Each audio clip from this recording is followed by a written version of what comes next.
కాంగ్రెస్ ప్రభుత్వంపై మాజీ మంత్రి కేటీఆర్ విమర్శలు గుప్పించారు. రైతుల్ని మరోసారి మోసం చేశారని ఆగ్రహం వ్యక్తం చేశారు.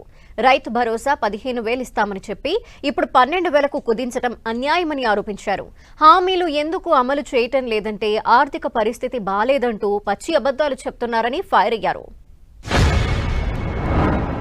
కాంగ్రెస్ పార్టీ అంటేనే మోసం, దగ, నయవంచనకు పర్యాయ పదం అని చెప్పి మళ్ళొక్కసారి నిన్న తెలంగాణ క్యాబినెట్లో తీసుకున్న నిర్ణయాలతో మళ్ళీ రుజువైంది. 15,000 ఇస్తామని చెప్పి 12,000 మాత్రమే అంటూ నిన్న 1,00,000 కండిషన్లు పెట్టి మళ్ళీ ఒకసారి రాజ్యాంగాన్ని అపహాస్యం చేసే విధంగా ఇచ్చిన మాటలకు విలువ లేకుండా జనవరి 26 నాడు రైతు భరోసా పేరిట మోసానికి శ్రీకారం చుడుతున్నది రేవంత్ రెడ్డి ప్రభుత్వం.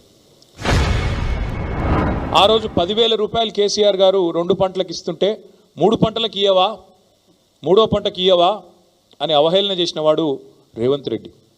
10,000ను బిచ్చమన్నవాడు, ముష్టి అన్నవాడు రేవంత్ రెడ్డి. మరి ఇవాళ మేము అడుగుతున్నాం, 10,000ను ముష్టి అంటివి, బిచ్చమంటివి, 15,000 ఇస్తానంటివి, ఇవాళ 12,000కు సరిపడి మళ్ళీ అదేదో గొప్ప విషయంలాగా చెప్పుకుంటే సిగ్గనిపిస్తలేదా నీకని అడుగుతా ఉన్నాం. కనీసం మాత్రం చీమగుట్టినట్టన్నా అనిపిస్తలేదా? ఇచ్చిన మాటలు ఈ రకంగా సిగ్గు లేకుండా తప్పుతుంటే కనీసంగా కూడా ఏం అనిపిస్తలేదా అని అడుగుతా ఉన్నాం. తెలంగాణ కాకుండా ఉమ్మడి ఆంధ్రప్రదేశ్లోనే బాగుండే ప్రభుత్వ ఉద్యోగులకనే ఒక నికృష్టమైన భావదారిద్రపు మాట తెలంగాణ ముఖ్యమంత్రి మాట్లాడడం అనేది ఇది నిజంగా కూడా తెలంగాణ ఆత్మగౌరవాన్ని కించపరచడమే. అసలు నీకు సిగ్గుందా? ఉద్యమంలో ఎన్నడూ రాలేదు కనీసం కలిసి.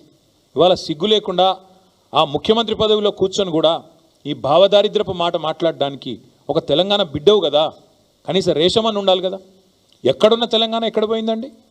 10 ఏళ్లలో భారతదేశానికే ఆదర్శంగా నిలబడ్డ తెలంగాణను పట్టుకొని ఉమ్మడి ఆంధ్రప్రదేశ్లోనే బాగుండే పరిస్థితులను మాట్లాడడానికి నీకు మనసెట్లు వచ్చింది? ఆర్థిక పరిస్థితి బాగాలేదు అని చెప్పడానికి సిగ్గనిపిస్తలేదా? బాగాలేనిది ఆర్థిక పరిస్థితి కాదు, మీ మానసిక పరిస్థితి. బాగాలేనిది మీ మానసిక పరిస్థితి బాగాలేదు. మీకు ఇక్కడ గుజ్జు లేకపోతే మేమేం చేస్తాం దానికి? మీకు తెలివి లేదు, రాష్ట్రాన్ని నడిపే తెలివి లేదు, పరిపాలన చేత కాదు. కాబట్టి నోటికొచ్చిన వ్యాఖ్యానాలు చేస్తూ ఉన్నారు. చక్కదిద్దాల్సిన సీట్లో కూర్చొని చేతగాని మాటలు మాట్లాడితే ప్రజలు ఏమనుకుంటారు? మీకు లోన్లు ఇచ్చే ఇన్స్టిట్యూషన్స్ ఏమనుకుంటాయి? దేశంలోని మిగతా పార్టీలు ఏమనుకుంటాయి? మిగతా రాష్ట్రాలు ఏమనుకుంటాయి అనే కనీస సోయి కూడా లేదా? వీళ్ళ విధ్వంసకరమైన ఆలోచనలతో, వీళ్ళ చాతగాంతనంతోనే రాష్ట్ర ఆర్థిక పరిస్థితి ఇవాళ కుదేలైంది.